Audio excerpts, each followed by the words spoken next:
ce soir.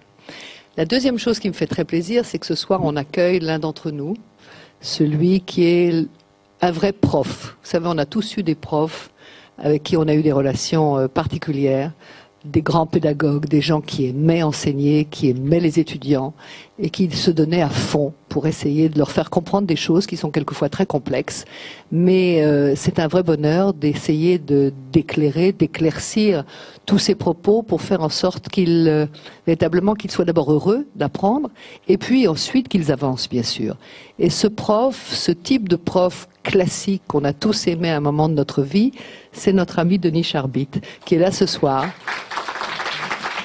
Alors on est doublement fiers parce qu'il enseigne chez nous et c'est l'occasion pour moi de remercier encore une fois notre partenaire, l'Alliance israélite universelle, Marc Eisenberg, qui nous permet depuis quelques années de pouvoir faire en sorte que Denis enseigne ici à nos amis français, à nos étudiants, les humanités juives, l'histoire aussi israélienne, et que c'est un grand succès parce qu'ils adorent ce cours et donc c'est formidable. Et puis la deuxième raison pour laquelle je suis très fière, c'est que cette année, il est plus seulement le docteur Denis Charbit, il est professeur.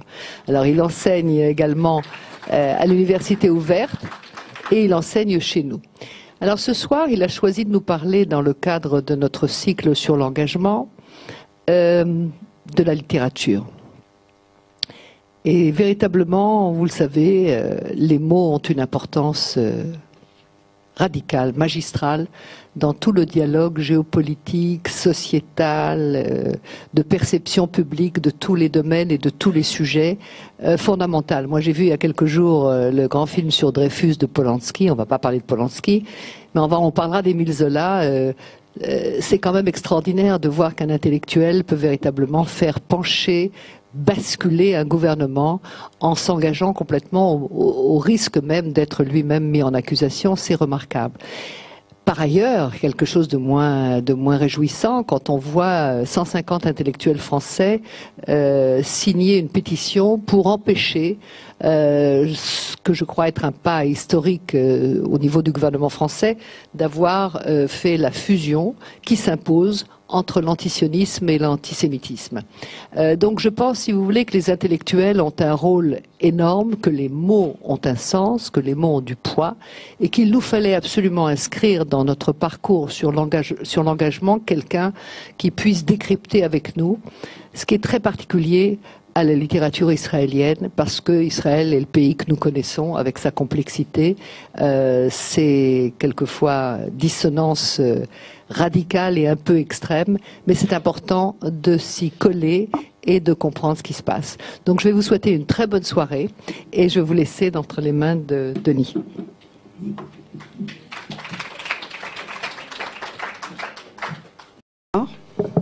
Je suis très heureux, moi aussi, ce soir, de nous retrouver voilà, dans un cercle plus intime, plus familier, d'autant que quand je passe d'un rang à l'autre, je peux voir de manière individuelle des personnes voilà, qui me sont fidèles, des personnes que je connais depuis très longtemps, même qui m'ont connu quand j'étais un petit adolescent à Natania ou ailleurs. Et voilà, et je suis heureux de m'inscrire dans ce cycle-là. C'est vrai que mon aventure, elle est de longue date avec le centre académique de Natania, puisque voilà, dans ce campus francophone, j'assure ce cours-là, dont vous a parlé Claude, et effectivement l'élaboration de ce programme depuis déjà quelques années, et c'est un très grand plaisir pour moi, une grande satisfaction, voilà, de dispenser un petit peu de ce savoir que j'accumule et de le donner effectivement, notamment à ceux qui arrivent en Israël et qui n'ont pas toujours, voilà, ils ont certainement l'affection et le sens et le sentiment très très fort incliné pour ce pays, mais n'ont pas toujours la connaissance et voilà, mon rôle est effectivement de leur donner. Alors c'est vrai, un peu comme tu l'as dit, une connaissance, pas simplement les faits, les noms, les personnes, etc., mais quelque chose qui, voilà, leur met de plein pied dans cette société israélienne qu'ils abordent. Voilà. Alors, le thème de l'année, comme vous le savez, c'est l'engagement. Et c'est vrai que quand on parle d'engagement, on parle nécessairement d'engagement littéraire. Quiconque parle français a entendu plus d'une fois dans sa vie la notion d'intellectuel engagé, au point que c'est ce qu'on appelle dans notre langage une expression figée, une expression qui existe déjà. On n'a pas besoin de l'inventer. On ne l'invente pas. Elle existe et on s'en sert pour caractériser des formes diverses par lesquelles des écrivains s'inscrivent dans la scène publique, dans l'espace public. Et c'est vrai que l'affaire Dreyfus, que tu as citée à travers ce film qui lui redonne une pertinence et fait connaître certainement toute cette histoire à des jeunes et des moins jeunes. Pour d'autres, ils se la remémorent. C'est vrai que l'affaire Dreyfus, elle est capitale dans cette affaire-là. Pourquoi ? En tout cas, pour ce qui est de la France, mais vous allez voir que ça va bien au-delà de la France, puisque la notion même d'intellectuel est née avec l'affaire Dreyfus. Le mot existait comme adjectif. On pouvait parler, je sais pas, d'un paysage ou d'une description intellectuelle voulant faire allusion à quelque chose qui serait rationnel, qui serait de l'ordre des idées, mais transformer cet adjectif en substantif, c'est-à-dire en nom commun, comme on dit dans notre grammaire française, eh bien, ça, effectivement, c'est né avec l'affaire Dreyfus. Alors, je vais faire une petite introduction théorique. Bien sûr que l'essentiel de mon propos sera de parler de la manière dont les écrivains hébraïques et les écrivains israéliens, hébraïques, je veux dire par là avant 1948, écrivains israéliens qui restent des écrivains hébraïques, hébreu désignant ici la langue, israélien désignant la nationalité, la citoyenneté, l'appartenance et l'identité. Eh bien, nos écrivains hébraïques et nos écrivains israéliens, effectivement, eux aussi, se sont saisis de cette notion d'engagement, mais vous allez voir qu'elle va prendre beaucoup de tours et pas, on a tendance à la réduire à une seule dimension, mais justement je vais présenter un petit peu sur le plan théorique à quoi correspond cet engagement de la plume, qu'est-ce que veut dire pour un écrivain d'être engagé et quelles sont les formes diverses que nous connaissons, et bien entendu les exemples je ne les prendrai pas de la France ou des États-Unis ou de la Russie ou d'ailleurs, je les prendrai bien sûr d'Israël ou de la diaspora quand il s'agit d'écrivains qui ont participé à l'élaboration du mouvement sioniste, en ont été, comment dirais-je, des chevilles ouvrières et se sont eux-mêmes déplacés à un moment ou à un autre en Israël pour continuer cette forme d'intervention littéraire, mais aussi politique, à travers cette notion donc qu'on appelle l'engagement. Et je voudrais commencer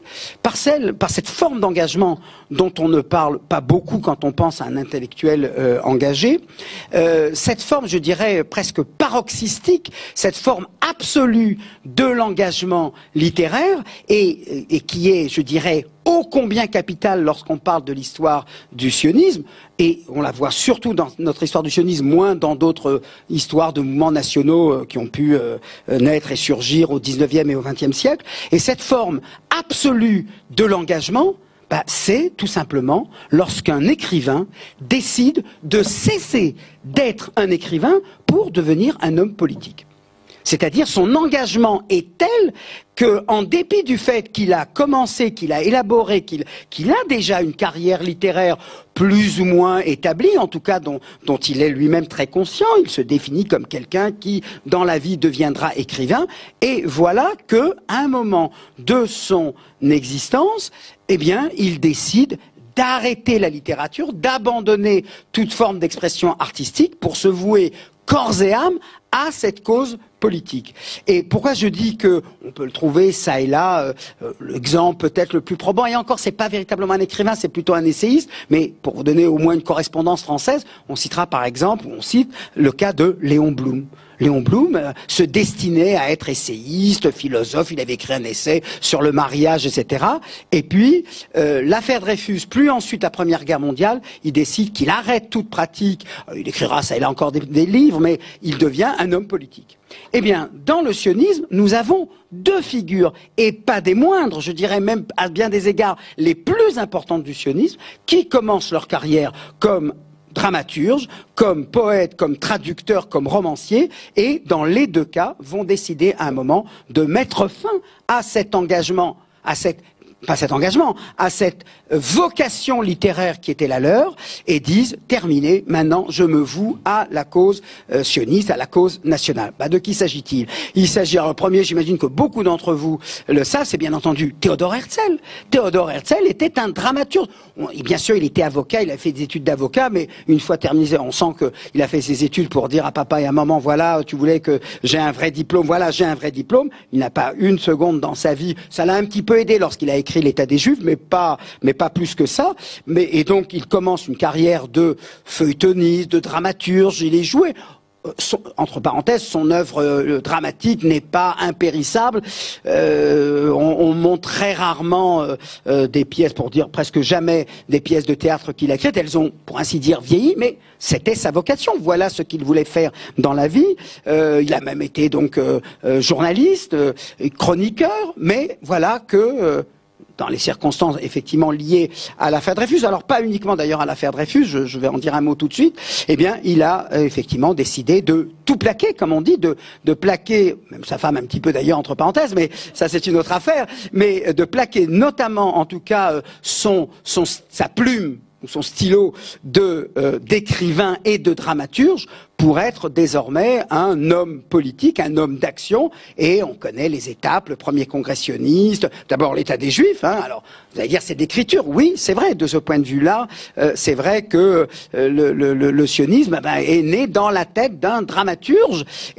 Mais ça reste quand même un essai politique. Et puis, c'est vrai que même ensuite, il va écrire quand même ce roman utopique qui s'appelle Altneuland. Donc, il revient à ses premières amours littéraires en quelque sorte, mais dans une vision extrêmement, comment dirais-je, orientée. Le souci en se disant, bon, l'État juif, je vais pas l'avoir pour tout de suite. Comment je vais, d'un côté, rassurer mes militants en leur disant, bon, c'est pas pour maintenant, mais on va y travailler. C'est en leur offrant une projection romanesque qui se passe en 2047. N'est-ce pas, où il imagine, voilà, à quoi ressemblera l'État juif futur, la nouvelle société comme il l'appelle.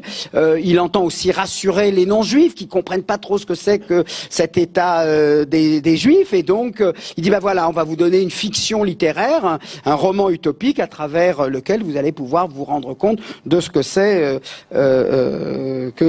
cette projection-là, ce projet-là que j'ai conçu.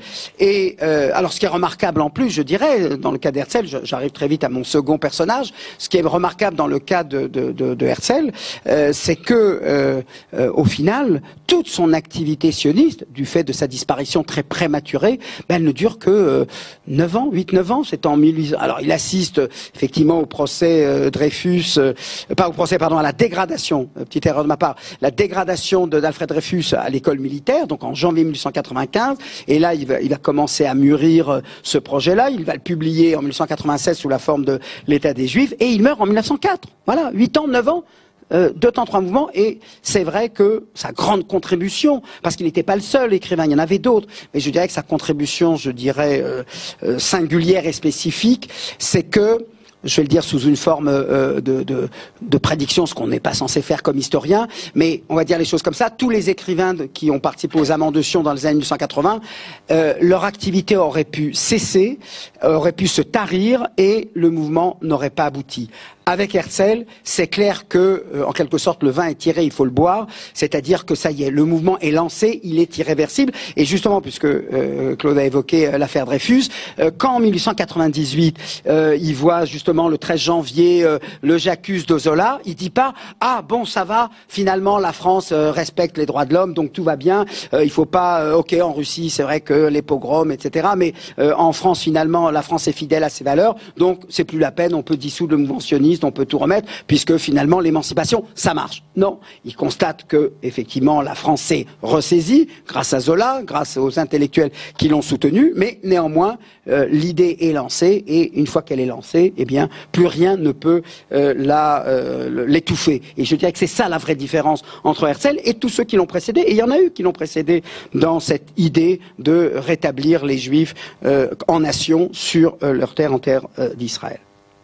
Le deuxième écrivain, intellectuel, artiste, et je dirais même plus profondément, parce que, allez, Herzl, je vous l'ai dit, c'était pas un écrivain, il n'a pas laissé une œuvre impérissable. Le deuxième, en revanche, oui, il a écrit des œuvres significatives, c'est Vladimir Jabotinsky.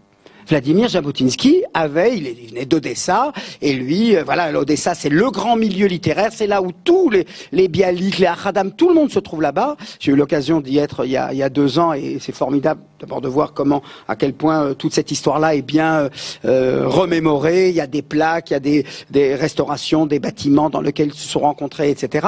Et donc Jabotinsky, il a une vocation de poète, même encore aujourd'hui, d'ailleurs pas mal, entre parenthèses, mais pas mal de poèmes de Heinrich Heine, le poète allemand, sont traduits, Edgar Allan Poe, sont traduits en hébreu de la langue originale par Vladimir Jabotinsky. Il va écrire des romans, un roman historique qui s'appelle Samson, un autre qui s'appelle Nous 5, dans lequel il va raconter un petit peu sous une forme de fiction. Attention, lui il raconte pas ses mémoires, sous une forme de fiction, il va raconter un petit peu cette effervescence intellectuelle, parce qu'Odessa c'était loin, c'était au bord de la mer Noire. Donc il y avait un côté un peu, si vous voulez, tel-avivien. Je dis tel-avivien parce que il y a la plus grande avenue de Odessa, c'est le boulevard Rothschild de Tel Aviv, identique, exactement la même construction, la même conception. Donc il y a des rapports entre les deux villes. Mais il est, je dirais, un des artisans de cette pépinière-là, de cette effervescence littéraire-là. Et à un moment, bonsoir, il décide effectivement il arrête tout et il dit maintenant je me livre à la chose publique, je me livre à la chose politique. Je vais fonder un mouvement, et il va fonder le mouvement révisionniste avec tous les heurts et malheurs. Hein.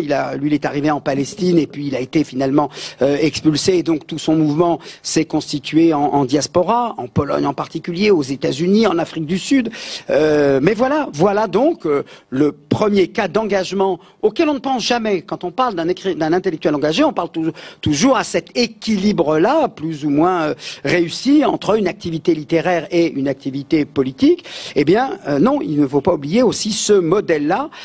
Et Herzl et Jabotinsky, c'est quand même des modèles extrêmement lourds, si j'ose dire. C'est pas du léger, qui eux décident en toute lucidité, en pleine conscience. Alors peut-être c'était moins difficile pour Herzl parce que, encore une fois, je vous l'ai dit, c'était pas un écrivain de grand renom, de grand prestige. Il sentait bien que il avait un peu de succès, mais c'était pas, il n'est pas devenu le grand écrivain qu'il aurait peut-être espéré. Mais dans les deux cas, Jabotinsky et Herzl, voilà des écrivains engagés qui s'engagent tellement dans la chose publique qu'à un moment ils décident d'interrompre leur carrière. Et après, alors Jabotinsky qui meurt en 1940, donc lui il aura un peu plus de temps, effectivement. Ça et là, ils vont continuer un peu. Lui il va continuer un peu de traduire. Ça et là, il va écrire aussi des feuilletons, c'est-à-dire des nouvelles, si vous voulez, en termes de genre littéraire. Mais voilà, clairement, et Jabotinsky ne se prive pas de dire, alors plutôt dans des lettres, dans des confidences, etc., que s'il n'avait pas été un homme politique, s'il n'avait pas voué sa vie à la création d'un État juif, eh bien, il aurait été un écrivain. Alors la question, bien sûr, qu'on ne peut pas poser, mais auquel on ne peut pas non plus ne pas penser, est-ce qu'on est passé à côté d'un immense écrivain? Est-ce qu'on aurait pu avoir un Kafka hébraïque, ou un Joyce hébraïque, ou un Proust? On n'en sait rien. Je n'irai pas jusque-là, mais en tout cas, voilà clairement une inspiration qu'il a sciemment coupée, qu'il a sciemment censurée en quelque sorte, au profit d'une cause qui est la cause nationale. Alors, il y a une deuxième forme d'engagement, et je donnerai bien sûr à chaque fois des illustrations dans notre littérature. Alors celle-là, elle est un peu controversée, mais je l'évoque quand même pour que ma typologie soit complète. Ce sont des écrivains qui sont dits engagés précisément par leur abstention. Voilà, c'est-à-dire que, en gros, c'est un peu cette idée que Sartre avait véhiculée en 1946 dans son livre Qu'est-ce que la littérature, dans lequel il dit en fait, tout écrivain est engagé. Voilà, on ne peut pas échapper à l'engagement, voulant dire par là que si, alors c'était l'exemple qu'il prenait, il a écrit ensuite 3 tomes là-dessus, si Flaubert décide de ne rien faire pendant 1848, eh bien c'est son engagement à lui, en l'occurrence un non-engagement, mais qui voulait d'une certaine manière responsabiliser, presque j'ai envie de dire, culpabiliser les écrivains qui ne s'engagent pas, voilà, mais qui par leur indifférence, par leur passivité, par leur volonté très claire, consciente de ne pas écrire sur ce qui se passe, sur ne pas prendre position pour tel ou tel candidat ou pour telle ou telle cause ou tel parti, eh bien on peut considérer, on peut aussi rejeter cette manière-là d'engager quelqu'un malgré lui, mais c'était l'idée de dire personne n'échappe à l'engagement. Alors pourquoi je prends cette deuxième catégorie d'engagement? Eh bien parce que j'ai envie de dire parce qu'au début dans la littérature hébraïque on ne trouve pas beaucoup d'exemples comme cela. Voilà. Et ça, c'était si vous voulez, c'est le premier jalon que je veux poser dans cette histoire de l'engagement des écrivains hébraïques et plus tard des écrivains israéliens. C'est que j'ai presque envie de dire, et ça reste, ça change maintenant. Il y a une mutation qui s'opère, je vais en parler, mais globalement, j'ai envie de dire de manière un peu absolue, peut-être un peu dogmatique, bien sûr, on peut toujours trouver des nuances et des critiques, mais en gros, on ne peut pas être un écrivain hébraïque et ne pas être engagé. Voilà.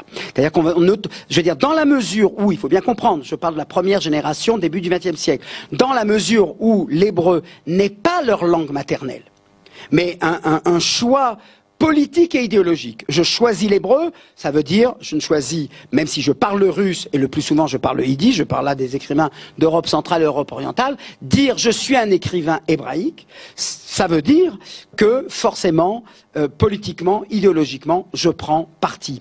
Et donc, j'ai envie de dire que de ce fait, il n'y a pas d'œuvre hébraïque non engagée. Parce que le fait même d'écrire, même si sur les petits oiseaux et sur Cuicui, les plantes et les fleurs, etc., comme c'est en hébreu, c'est déjà une œuvre engagée. Brenner, dont je vais dire quelques mots tout à l'heure, avait cette phrase-là, parce que on parle des écrivains, on parle des romanciers, mais en termes matériels et en termes concrets, il faut bien comprendre ce que ça veut dire. C'est un milieu littéraire, une institution littéraire. Ce sont des journaux, des revues, des éditions. Ok, on crée une édition hébraïque, formidable. Qu'est-ce qu'on fait? On publie des écrivains hébraïques ou on publie des traductions en hébreu?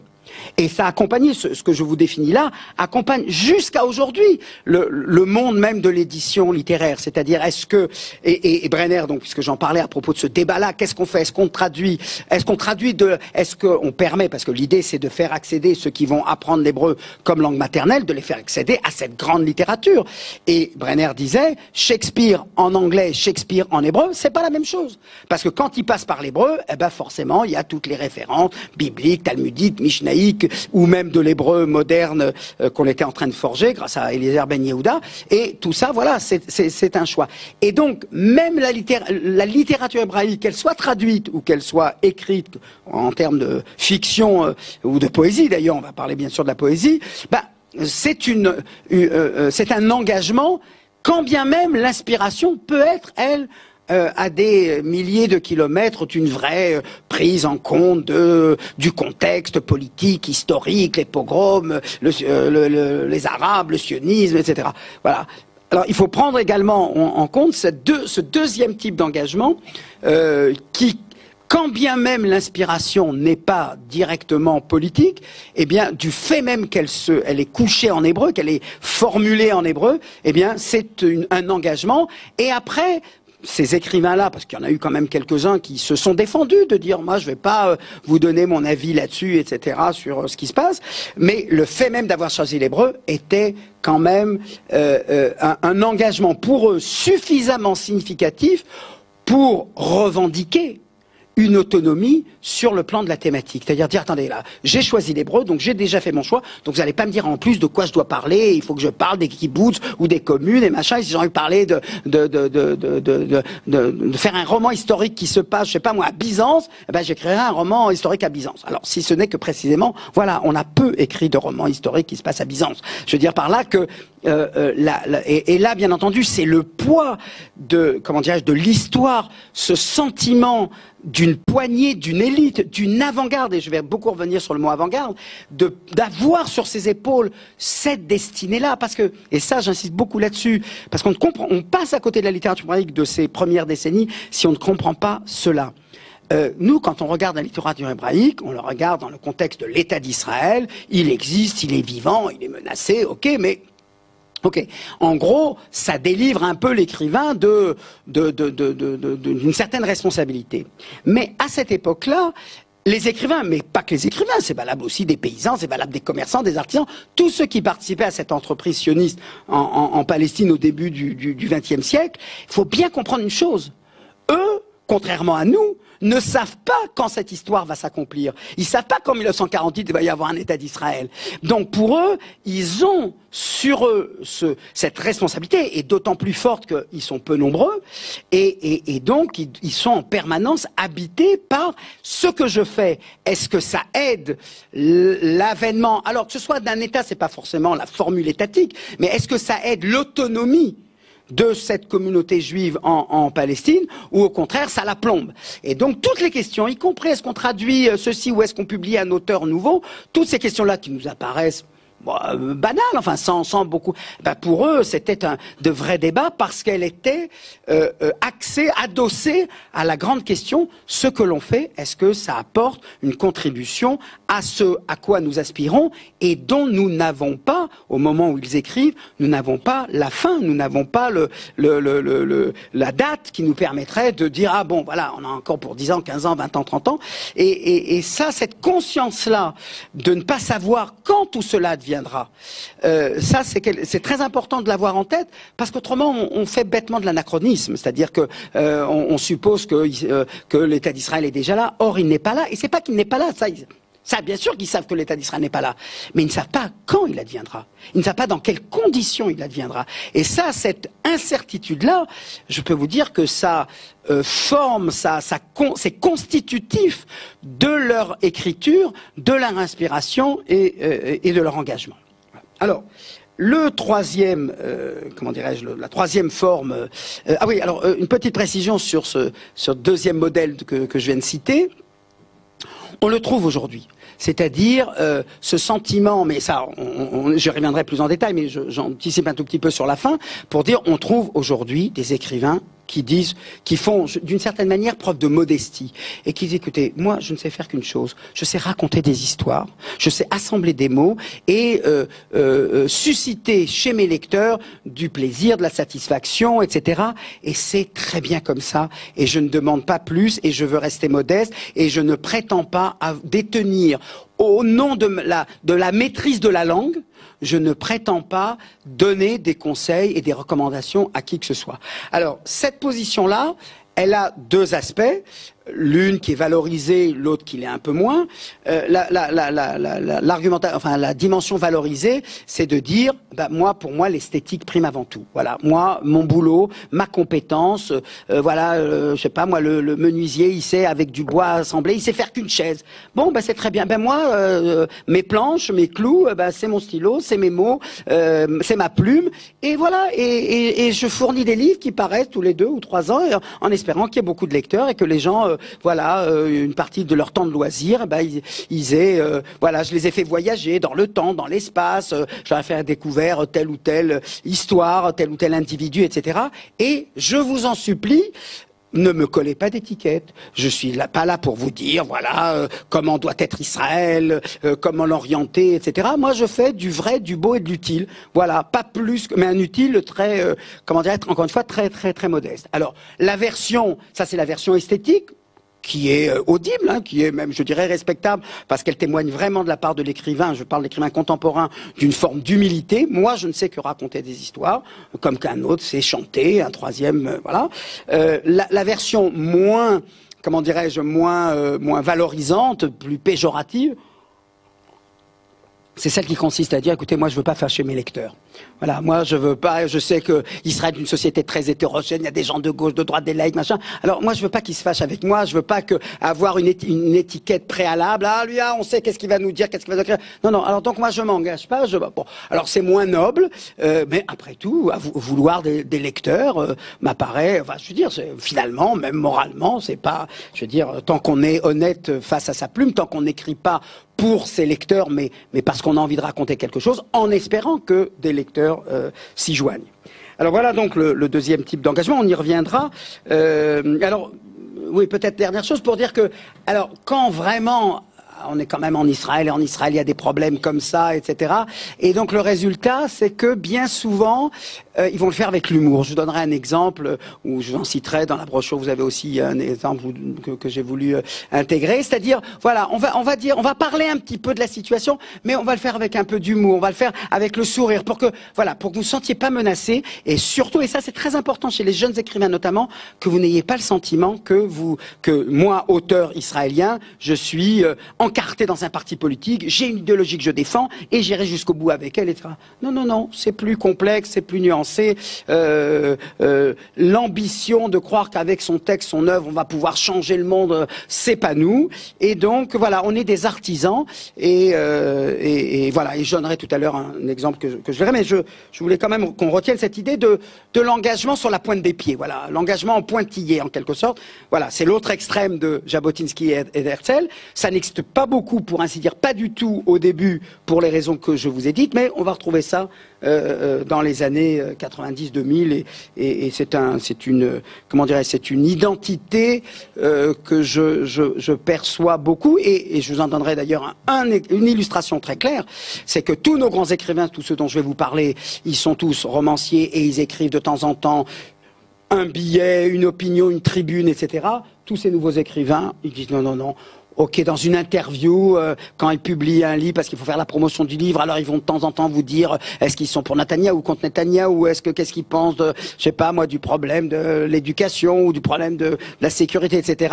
Allez, une question, deux questions, parce qu'on peut difficilement faire sans, mais c'est tout. Après, voilà, c'est l'œuvre, uniquement leur œuvre, et c'est de leur livre qu'ils veulent parler, et pas de la situation politique. Voilà, je ferme la parenthèse, on les retrouvera, nos écrivains engagés sur la pointe des pieds.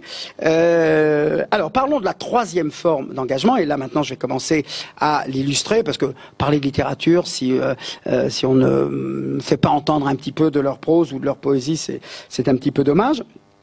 La troisième forme d'engagement, alors c'est la plus célèbre en quelque sorte, c'est celle que j'ai même évoquée là tout de suite à propos de nos grands écrivains israéliens. Ben c'est alors et là il faut bien faire la distinction, parce que il y a deux catégories. La troisième, celle dont je vous parle maintenant, c'est des écrivains qui ont leur œuvre, mais qui, alors là c'est typiquement Zola si vous voulez, qui à un moment, alerté, heurté, secoué en bien ou en mal par quelque chose qui se passe dans l'espace public, disent ah là c'est plus possible. C'est plus possible, et donc mon stylo de poète ou de dramaturge ou d'écrivain, je le pose et je prends à la place mon stylo de chroniqueur ou de journaliste ou de celui qui veut dire quelque chose qui n'a rien à voir avec l'œuvre.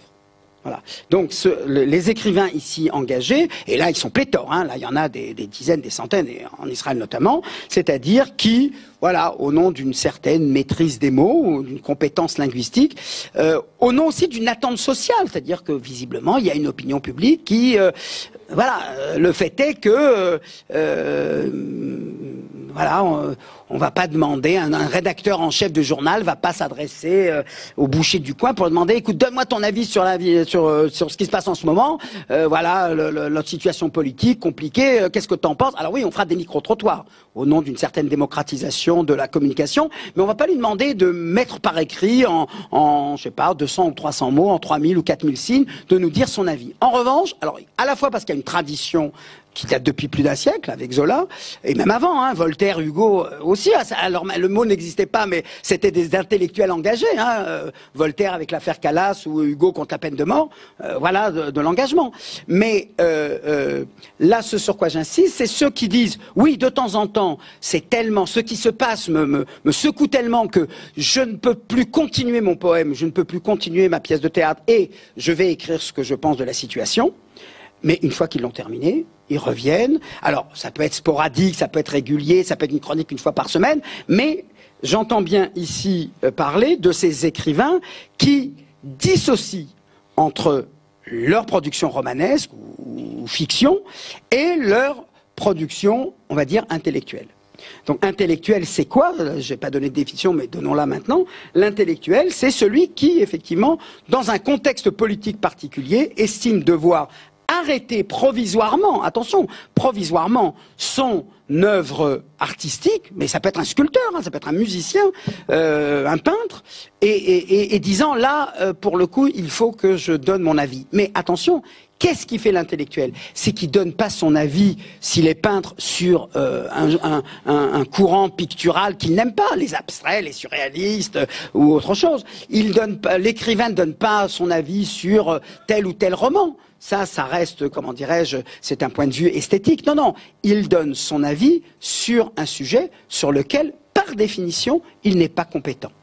Voilà. Il faut bien retenir, l'intellectuel, c'est celui qui n'a pas de compétences particulières, il n'est pas stratège, il n'est pas, etc., mais qui se veut, et là c'est tout le grand débat qui existe autour des intellectuels, y compris anti-intellectuels, c'est-à-dire ceux qui détestent les intellectuels, c'est-à-dire d'abord qui s'autoproclament, ça fait partie de ce qui énerve souvent chez les intellectuels, c'est-à-dire ils s'autoproclament intellectuels. Il y a pas de, on fait pas de vote, heureusement parce que c'est compliqué ici les votes, mais on ne nous demande pas, on fait pas de référendum pour dire quels sont les 10 intellectuels d'Israël ou de France ou d'ailleurs. Ils s'autoproclament. Alors, ils s'autoproclament, ça marche ou ça marche pas. Moi, je dis souvent, enfin, mes étudiants, je travaille beaucoup sur les intellectuels, et je leur dis, vous savez, la différence entre un intellectuel et quelqu'un qui ne l'est pas, c'est que si les deux écrivent la même chose au journal, l'un, il aura sa chronique publiée dans la page des idées, l'autre dans les lettres de lecteurs. Voilà, lettres courrier des lecteurs. Voilà. Bon, bah oui, pourtant ils disent la même chose, les mêmes mots, etc. Mais l'un, au nom d'une compétence, alors en général artistique, créatrice, ça peut être aussi de savoir. Aujourd'hui, les intellectuels, c'est pas uniquement Zola ou Sartre ou Camus, ça peut être aussi un philosophe, un historien, peut être un grand médecin. Mais encore une fois, l'idée étant de dire que au nom de cette compétence acquise, de ce prestige, parce que ça va toujours avec un certain prestige, au nom de ce prestige acquis en littérature, je suis fondé. Alors c'est plus ou moins accepté, je suis fondé à donner mon avis sur un problème qui existe dans la société. Et celui, alors maintenant on va passer aux exemples, celui qui l'a très bien exprimé, un des premiers en tout cas, c'est un écrivain hébraïque qui s'appelle Yosef Chaim Brenner, qui était connu donc pour écrire des histoires, qui publiait dans des revues littéraires, qui écrivait en hébreu, et qui comment dirais-je, bouleversé notamment, alors on va prendre cet événement-là, parce qu'on va parler également tout à l'heure de Bialik, mais c'est sous une autre forme d'engagement, le fameux pogrom de Kishinev, 1903, qui correspond à peu près comme en 1880-82 dans les pogroms de cette époque-là au temps d'Alexandre III, une sorte de bouleversement, c'est-à-dire on peut plus rester comme avant, il faut faire quelque chose. Eh bien, il va développer, comment dirais-je, une sorte de chronique journalistique, si vous voulez, c'est-à-dire il va écrire des lettres, des missives, mais pas des lettres à des destinataires privés, mais à des journaux qui lui demandent son avis, et avec, je dirais, un ton, une passion, voilà, le sentiment qu'il est. Et c'est là, je dirais, l'image, alors à plus forte raison dans la tradition juive et dans le sionisme, c'est-à-dire le prophète, celui qui est aux portes de la cité, qui voit certaines choses et a le sentiment que lui seul les voit, et donc il doit en informer ses lecteurs, et en l'occurrence les lecteurs, c'est-à-dire son peuple. Alors j'ai pris, mais vous l'avez dans la brochure, et je ne vais pas tout le lire parce que je vous laisse le soin de le découvrir, voilà, à tête reposée comme on dit. Un texte donc qui s'appelle Lettres pour la Russie, qui date de janvier 1906. Donc c'est toujours dans le sillage du pogrom de Kishinev, où il essaye de mobiliser. Alors il a écrit des centaines de textes, mais là j'en ai pris qu'un seul. Mais je vais lire qu'un petit paragraphe ou 2 paragraphes. Il dit ceci, voilà, je le lis. Et pourtant, malheur à nous, la question de notre peuple ne dépend pas du sort de l'absolutisme russe. La question des masses juives ne sera pas résolue par la chute de l'absolutisme. Là, c'est tout le débat avec le Boun qui eux disent il suffit d'abattre le tsar et on aura la paix, on aura la liberté, l'émancipation souhaitée. Il n'y a pas de remède à espérer du peuple russe quand on a vu ce dont il était capable. À quoi sert-il de discuter? Que peut-on en attendre s'il n'y a rien à faire? Et regardez la profession de foi, il dit ceci: non, la main de tous nous atteint parce que nous sommes haïs, et nous sommes haïs parce que tous les hommes sont des loups pour l'homme, haineux et haïs à leur tour. Seulement voilà, tous ces hommes loups vivent dans leur tanière, alors que nous sommes partout exilés et étrangers. Cessons donc d'être étrangers parmi eux, que nos enfants s'éloignent, préparons pour les enfants de nos enfants. Vous voyez, ce sentiment qu'on ne sait pas que c'est pour demain matin.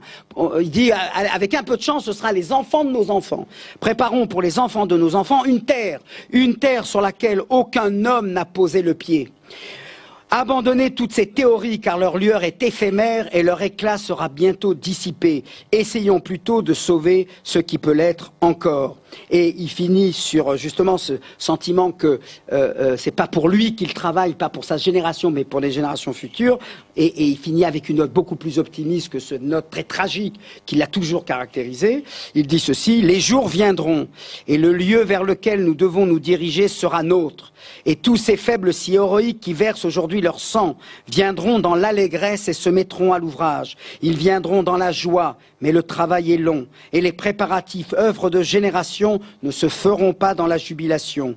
Des jours mauvais, des épreuves difficiles nous attendent. Seul le projet sera un encouragement pour nous les travailleurs. Cette œuvre n'est pas pour nous. Nos yeux n'en verront pas les fruits. C'est pour notre peuple meurtri que nous bâtissons une demeure. Et c'est pour ce jour que nos yeux restent ouverts. Préservons ce qui nous reste de force. Et il finit: vengeance. Point d'interrogation. Mais pouvons-nous être vengés? Existe-t-il une vengeance pour ce que nous ont fait ces 70 loups? Y a-t-il un rachat possible pour cette mare de sang? Y a-t-il un salut quelconque pour tout cela? Non, il ne sert à rien de maudire. Il n'est pas de malédiction de cette ampleur. Que nos lèvres se ferment, que nos visages se tendent, que l'homme hébreu soit grandi et sanctifié. Et ça, j'imagine que vous avez compris comment ça se dit en hébreu. Id gadal ve'id kadash Adam haïvri. C'est-à-dire, il reprend le Kaddish, mais pour dire, voilà, c'est à l'homme hébraïque de se saisir, de se soulever, donc avec toute cette idée d'une métamorphose qui est possible, à condition de laisser sur place ce que nous avons, de pas rêver ni de vengeance, ni de contre-terreur, ni de quoi que ce soit, etc., d'autodéfense. Il faut partir. Voilà le troisième. On va voir d'autres formes, bien sûr, de cet engagement. Là, je vous ai donné une première expression de cet engagement politique, c'est-à-dire, moi, Brenner, qui écrit des histoires et des contes, etc., des pièces de théâtre même, eh bien, je me lance dans le combat politique, mais attention, et là, c'est important pour Brenner en tout cas, pas du tout dans un combat partisan. Brenner n'a jamais été membre d'aucun parti. Il disait même, il avait, comment dirais-je, une sorte de refus du dogme partisan qui consiste à dire tout bêtement, qu'on soit de gauche, de droite, ça n'a plus aucune importance, je sais où l'histoire nous mène. Cette certitude-là, Brenner la rejetait. Et en ce sens, il reprochait aux partis politiques d'être des utopistes, et lui disait, grâce à ma littérature, je reste près du présent. Je décris les choses telles qu'elles sont, je ne sais pas, voilà ce que j'aimerais, mais je ne sais pas si ce déterminisme-là qui est propre au parti politique avec l'idéologie, ce déterminisme-là, moi je n'en ai pas. Voilà ce que j'aimerais et j'assume que voilà quel est mon souhait, mais je n'ai pas cette certitude-là que les lois de l'histoire, marxisme, matérialisme ou autre, etc., ou la foi d'ailleurs, nous y conduiront nécessairement. Tout ça repose sur notre volonté elle est fragile, elle est faible, et son boulot sera en quelque sorte d'encourager, et avec ce qui a été très particulier chez lui, c'est pour ça qu'il a une influence énorme sur tous ses contemporains en Palestine, c'est-à-dire à la fois une aspiration à ce que les choses s'arrangent, et en même temps le sentiment que rien n'est acquis, rien n'est donné, tout est fragile, tout est temporaire, on ne sait pas qu'est-ce que tout cela va donner, et ça, on le sent beaucoup dans cette littérature de ce début-là. Je regarde l'heure parce que... Oui ?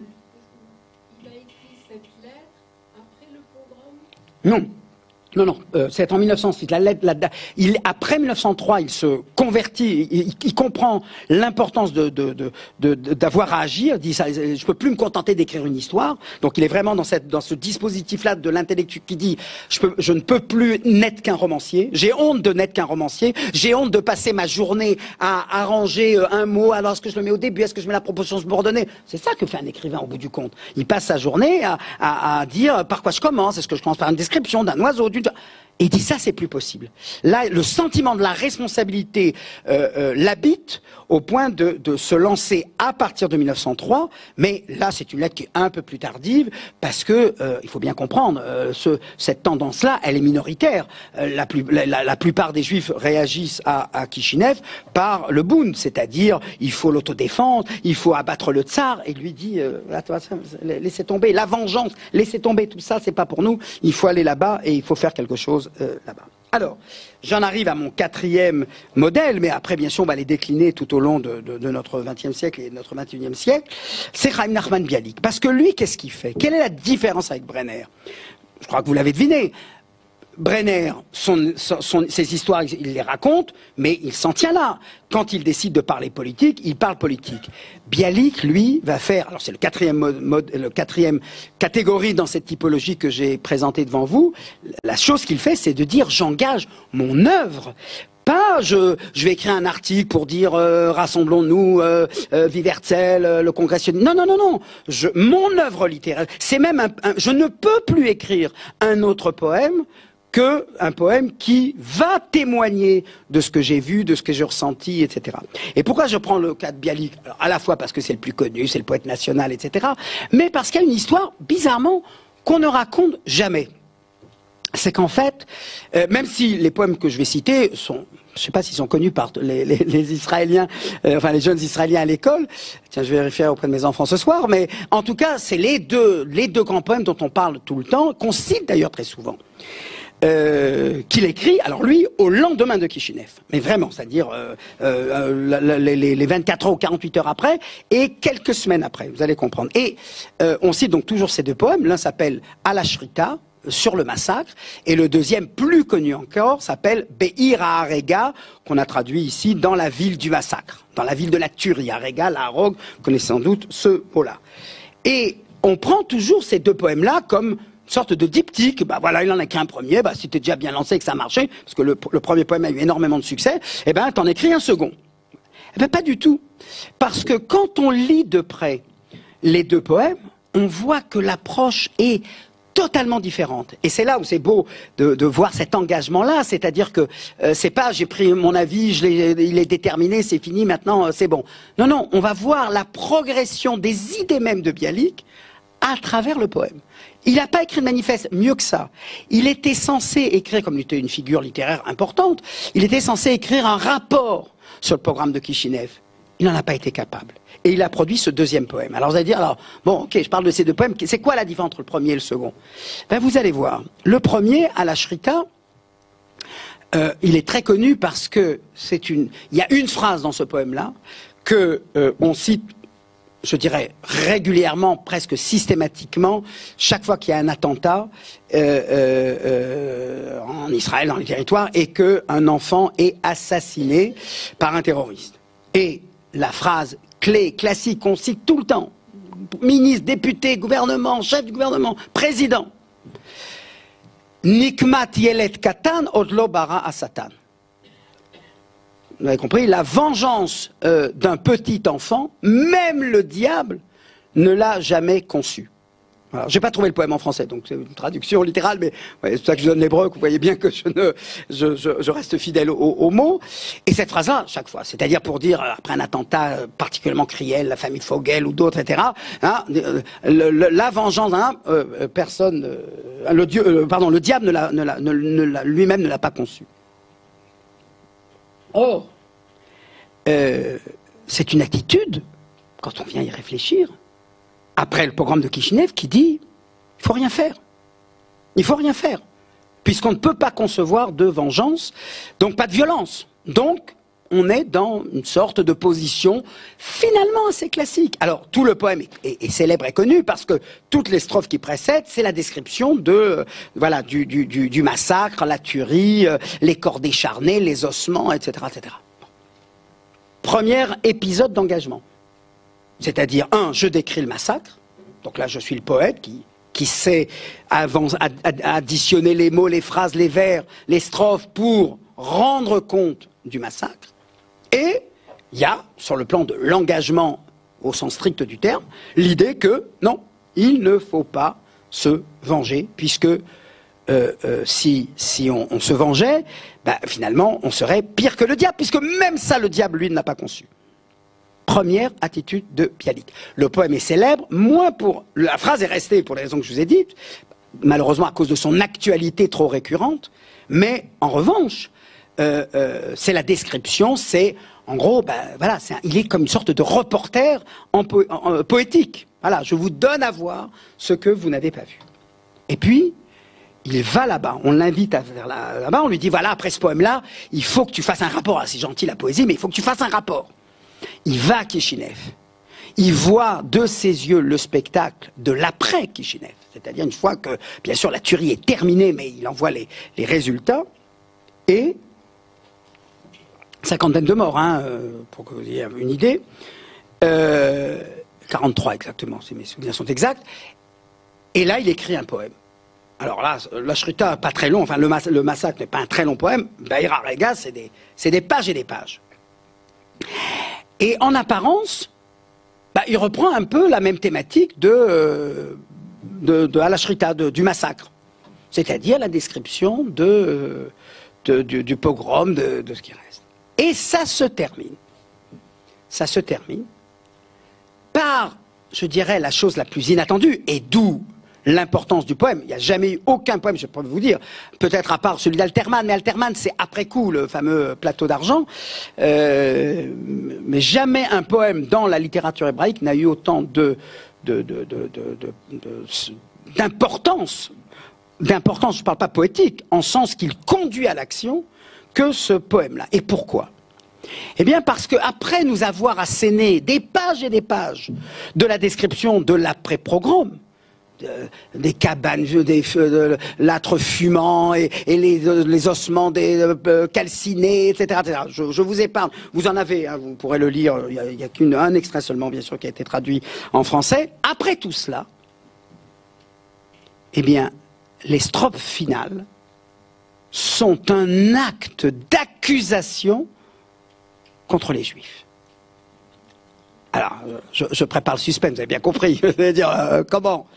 Oui, il dit, alors maintenant, qu'est-ce que vous allez faire ? Je résume le propos. Qu'est-ce que vous allez faire ? Alors maintenant, vous allez aller de ville en ville et de pays en pays, et vous allez exposer vos blessures, et comme vous avez toujours schnorréré, vous avez mendié l'apitoiement il faut bien savoir, le Kishinev, à défaut des autres pogroms, a eu effectivement un retentissement international.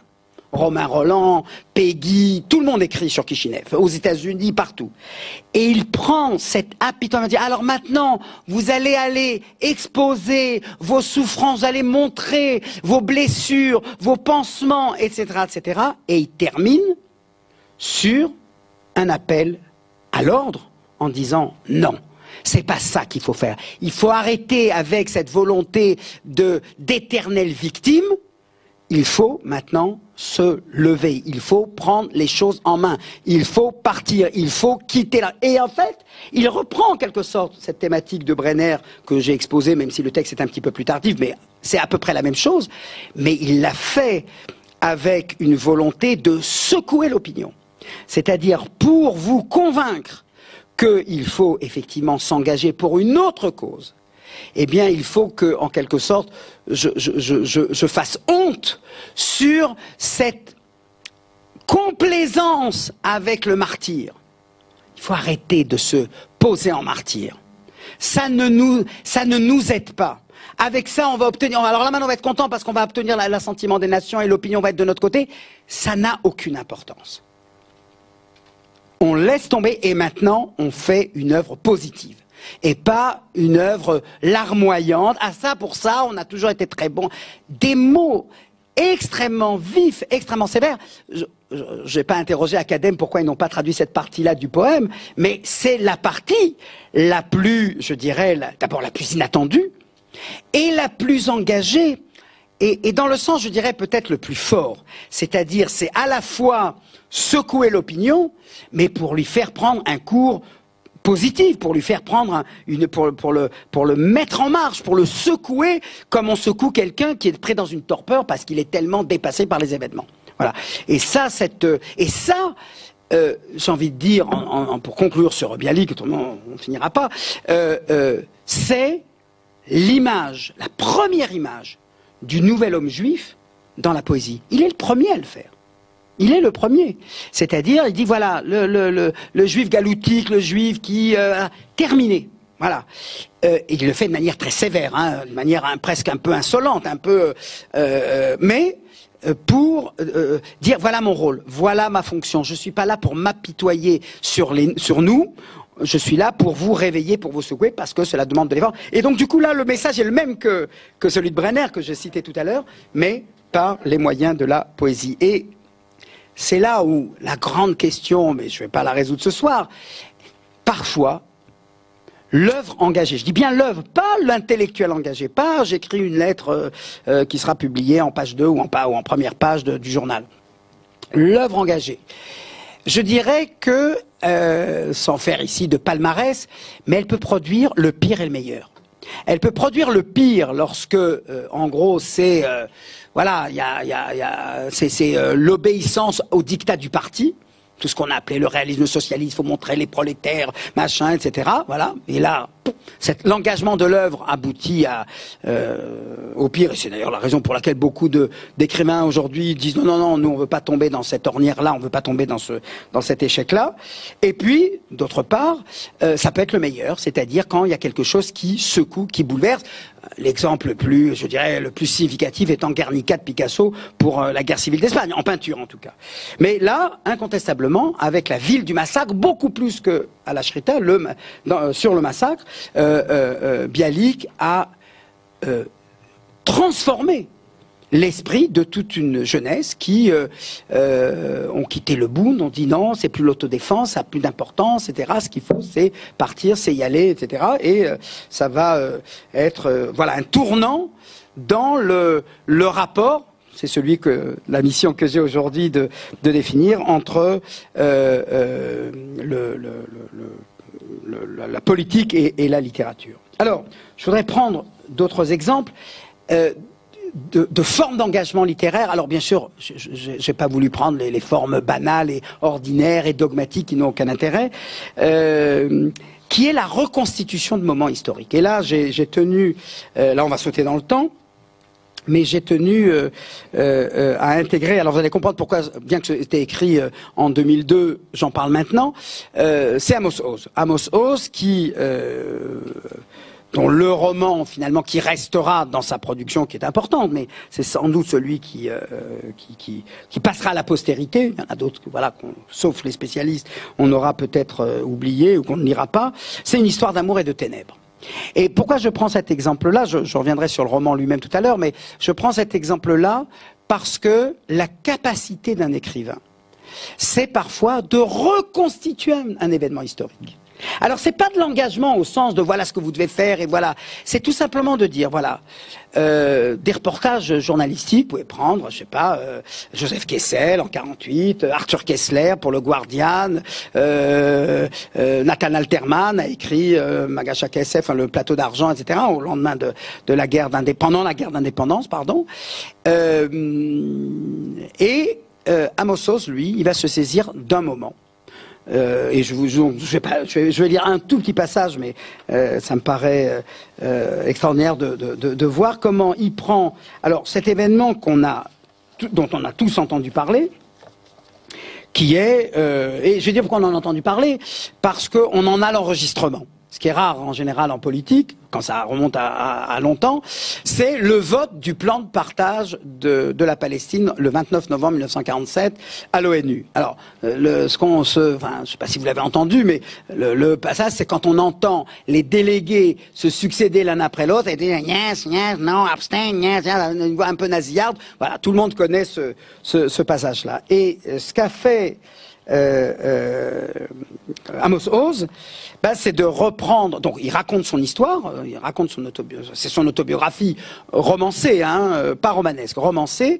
C'est-à-dire qu'il a fait avec le personnage, mais il s'est pas caché que c'est effectivement sa propre histoire qu'il raconte. Et un des passages, donc, c'est effectivement, on est le soir du 29 novembre 47. Aux États-Unis, c'est le matin ou début d'après-midi, un truc comme ça.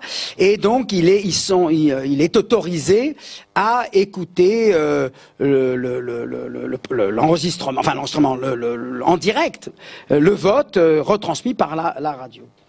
Et je ne vais pas le lire parce que vous l'avez. Prenez la brochure si vous ne l'avez pas prise à l'entrée. Donc, il reprend tout cela et voilà un paragraphe qui me touche beaucoup. Voilà. Donc, je lis pas toute la description, etc., où il raconte comment les commerçants, etc., s'embrassent, etc. Et regardez à la fois le tragique et l'histoire. Voilà. Je lis ce passage-là que vous retrouverez dans la brochure. Voilà, agitant le drapeau qui n'était pas encore né, mais dont la création avait été votée cette nuit-là, à l'ex-success. Ce qui serait chose faite 167 jours et 167 nuits plus tard, le vendredi 14 mai, vous voyez, il rapproche le 29 novembre 47 du 14 mai 48.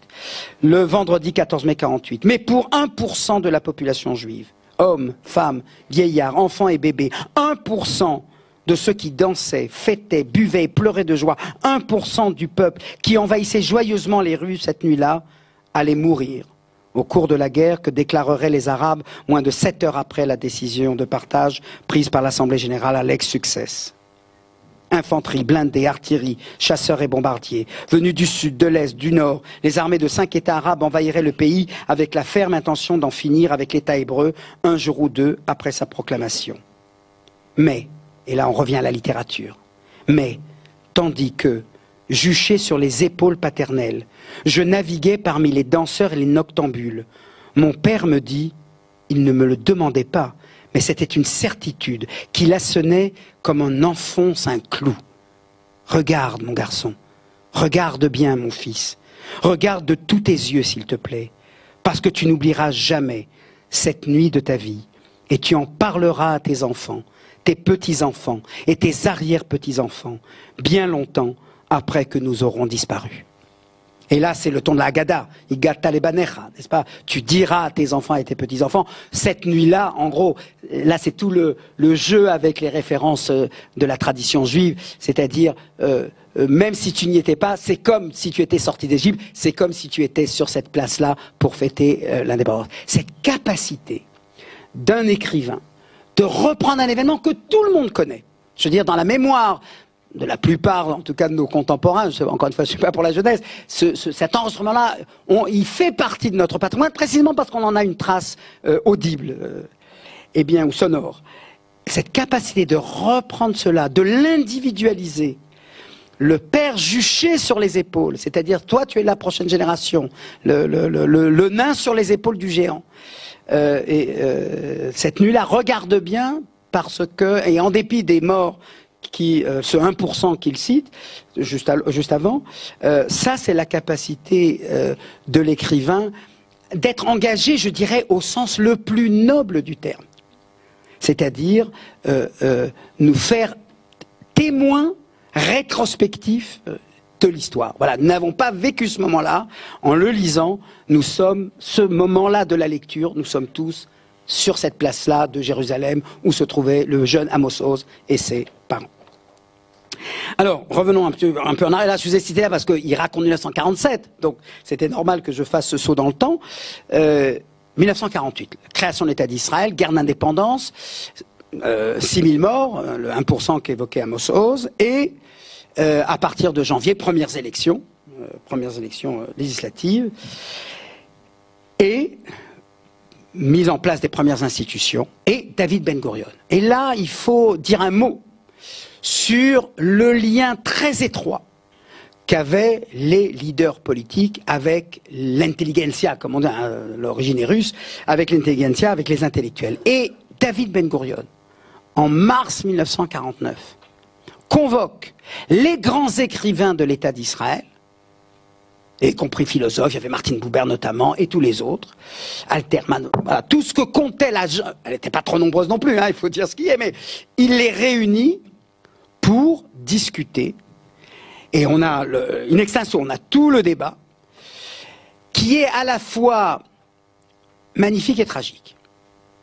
Magnifique, parce que, voilà, ça, je le dis toujours à mes étudiants, c'est un petit peu dommage que cet événement-là, on ne l'ait pas plus présent dans la tête.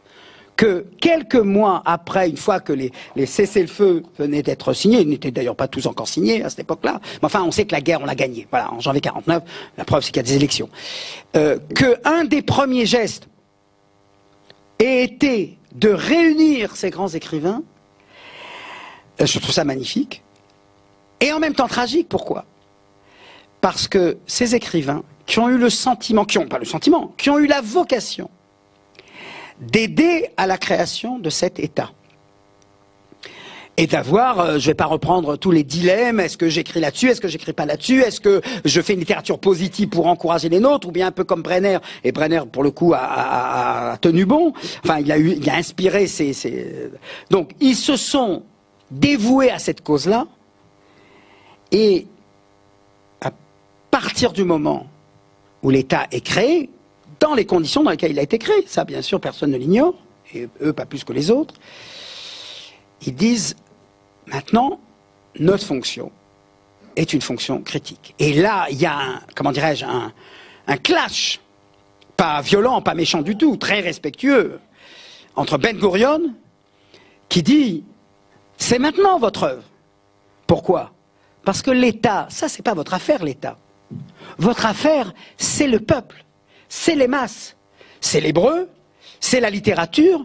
Il faut, en fait, on a un État, mais on n'a pas encore de peuple. Oui, on a des gens, il y a 600 000, on sait qu'il va en arriver des centaines de milliers. Maintenant, voilà, maintenant votre mission, c'est-à-dire, et là, je trouve ça magnifique, c'est-à-dire que là où les écrivains étaient convaincus que ça y est, leur tâche est terminée, maintenant, ils peuvent tout faire. Ben Gourion vient leur dire non, non, non. Maintenant, c'est le moment, plus que jamais, de suivre la consigne. Alors c'est pas une consigne étatique au sens, c'est pas du stalinisme, c'est pas du jdanovisme, mais au sens où vous avez une mission. Et pour les écrivains, ils disent, on aura le sens, ils répondent, on aura le sens des responsabilités, mais laissez-nous jouer notre fonction, qui est celle d'être des écrivains, c'est-à-dire de dire le beau, le vrai et le juste. Et vous avez deux choses qui se passent à ce moment-là. Donc, Buber, qui prend à partie, et Buber c'est la grande figure intellectuelle de l'époque, qui prend à partie David Ben Gourion, et qui le supplie en lui disant, reprenez. Et là, ça me rappelle Abraham, là enfin, c'est moi qui l'interprète à ma manière, c'est, vous savez, avec Sodome et Gomorrhe, prenez au moins 10 justes, etc. Et il dit, reprenez 10 000 réfugiés, 50 000 réfugiés, 100 000 réfugiés, que l'État d'Israël commence, maintenant que la guerre est terminée, par un geste généreux, par un geste moral, que ce poids des réfugiés ne ternisse pas la renaissance du judaïsme à laquelle le sionisme doit conduire, puisque pour Buber, le sionisme c'est pas pour donner à manger aux juifs qui étaient machin, aux persécutés, c'est moins l'antisémitisme qui le préoccupe, lui et beaucoup d'autres, c'est ce qu'on appelle les sionistes culturels, c'est la renaissance du judaïsme, la renaissance morale. Maintenant, on a un État, maintenant on va faire une cité, on va faire des prisons, on va faire des hôpitaux, on va faire... Voilà, la morale juive est à l'épreuve. Et il lui dit, la morale juive est à l'épreuve et donc récupère 10 000, 50 000, 100 000. Mais Ben Gourion, qu'est-ce qu'il incarne? La raison d'État. Et la raison d'État d'un côté, ce qu'on appelle la morale de responsabilité, et de l'autre, ce que les intellectuels incarnent, la morale de conviction. Et ben voilà, ça fait clash. Et ça se termine sur... voilà, ça n'a pas été repris, il n'y a pas eu de nouvelles rencontres, mais ce moment-là est un moment capital dans l'histoire de la littérature. Et quelques mois plus tard, et alors là, c'est aussi une affaire absolument extraordinaire, quelques mois plus tard, Samer Izhar, c'est un écrivain, c'est Smilansky Izhar, mais il n'a jamais voulu se faire appeler Smilansky parce que c'était étranger, donc il mettait Samer et Izhar. Samer Izhar, qui va être, entre parenthèses, le romancier de la grande épopée qui s'appelle Yemei Tsiklag, qui va apparaître en 1958, Les Jours de Tsiklag. Il va écrire, parce que ça se faisait, à l'époque, ça se faisait beaucoup. Quand on était un jeune écrivain, on écrit d'abord des nouvelles. Et quand on voit qu'on a réussi à écrire des nouvelles, à ce moment-là, on passe et on devient un romancier. Donc, Yemei Tsiklag, c'est 1000 pages. Je suis pas arrivé à bout jusqu'à présent. Enfin, ou 2 fois c'est 400 pages, un truc comme ça. Mais c'est vraiment un gros morceau, une grosse épopée. En 1949, la même année, pas à la suite, enfin, c'est pas lié directement à cela. Il écrit un recueil, il écrit donc et publie la même année un recueil de nouvelles qui s'appelle Shayara Shel Chatzot. Ça existe en hébreu, ça existe en hébreu. Ça existe en français, ça s'appelle Convoi de minuit, chez Gallimard, si vous voulez le retrouver. Et il a, sur les 3 histoires, donc c'est un petit recueil, c'est pas des nouvelles de 3-4 pages, hein, c'est une trentaine, 40 pages, souvent les nouvelles c'est un peu plus développé, et l'une d'elles s'appelle Khirbet Rizeh. Et c'est effectivement, donc c'est l'histoire donc d'une compagnie de soldats qui arrive dans un village arabe, on expulse les habitants et on assiste au dilemme du soldat qui dit non, on peut pas faire ça, c'est pas possible, on n'a pas toute cette histoire qui nous précède pour en arriver là, c'est pas possible, etc. Et à la fin, voilà, il rentre dans le rang. Voilà, il ne va pas plus loin. Et ce qui est très touchant, enfin, si j'ose dire, c'est qu'il dit ils seront remplacés par les rescapés qui viennent des camps de la mort. C'est-à-dire, voilà, il trouve, comment dirais-je, la compensation morale qui lui permet de vivre l'événement un peu mieux que les autres. Mais et pourquoi je prends Samer Izhar, donc qui est une nouvelle qui a eu énorme retentissement. Samer Izhar est député du Parti travailliste. C'est-à-dire qu'il a à la fois une fonction politique, c'est pas un grand député, il n'est pas resté très longtemps, etc. Mais ce que je veux dire, c'est que il est à la fois dans l'engagement politique classique, il a voté les lois fondamentales, tout ce qu'il fallait voter, il l'a voté, c'était pas un réfractaire. Et ça, c'est quand il est homme politique, mais quand il est écrivain, il sent que sa fonction est d'être une sorte de fonction prophétique de mise à l'épreuve, de mise en garde, d'avertissement. Et cette dimension-là, elle va, comment dirais-je, elle va continuer à travers lui ou à travers d'autres. Moins dans les années 50 et 60, c'est vrai que ça va revenir après 67, là c'est clair.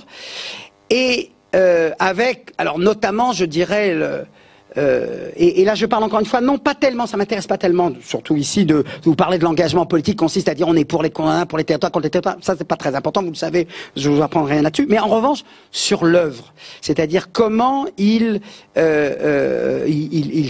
mettent leur art au service d'une réflexion sur le devenir de ce pays, etc. Et ce qui est très, très intéressant, c'est que d'une certaine manière, et alors c'est vrai pour Amos Oz et c'est vrai pour Alebet Yoshua, que je voulais citer aussi également, c'est qu'ils commencent tous, on est dans les années 60. Ça y est, l'opération de Suez est terminée, il n'y a plus d'opération Fedaïn, c'est les quelques années relativement sereines s'il y en a eu dans l'histoire de ce pays.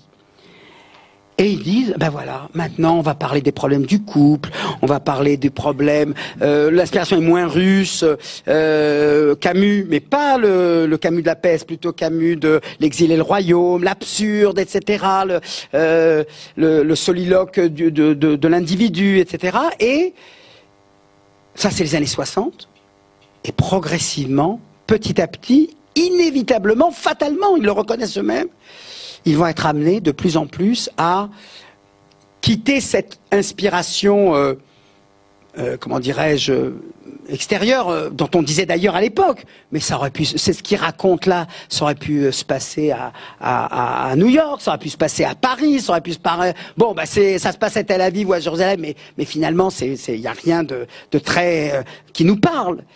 Et on va les voir tous là, enfin les deux en tout cas, et quelques autres, petit à petit, se sentir investi d'une responsabilité qui ne consiste pas seulement à écrire des chroniques de temps en temps pour dire c'est bien ou c'est mal, mais à engager leur œuvre. Et de ce point de vue-là, une histoire d'amour et ténèbres, comme ça on fait la boucle, et je vois, hop, d'accord. Une histoire d'amour et ténèbres, c'est un tournant dans la littérature israélienne pour deux raisons. Bon, on le sait, Amos Oz a toujours été engagé à gauche, il n'a pas été député comme Samer Izar, mais bon voilà, il a toujours incarné cette cause-là, et notamment juste au lendemain de la guerre des 6 jours. Alors, un petit mot là-dessus, parce que là, ce qui se passe au lendemain de la guerre des 6 jours, c'est une division profonde de la classe littéraire. Là où elle était relativement unie, et plutôt autour de la gauche, travailliste, voire du MAPAM, voilà qu'au lendemain de 67, il va y avoir deux documents qui vont placer sur les deux extrémités notre classe littéraire qui jusque-là était plutôt unie, puisque depuis les années 60, depuis 56, finalement il n'y avait plus grand-chose. On avait mis même Ben Gurion dehors, donc voilà, ça y est, on est débarrassé du vieux, du géant, etc. Bon. Non, pas d'allusion, non, c'était pas une allusion que je voulais faire à quoi que ce soit.